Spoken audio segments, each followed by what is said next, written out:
Have identified two people involved in last Friday's vehicle crash in Taycheedah. As we first alerted you, authorities were made aware of the crash on County Highway Q before 4:30 that afternoon.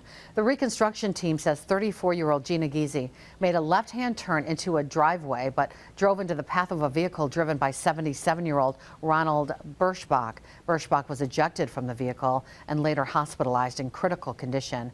Giese, who is known for being the first person to survive rabies without immediate treatment, was not injured. Investigators say speed and alcohol were not factors in that crash.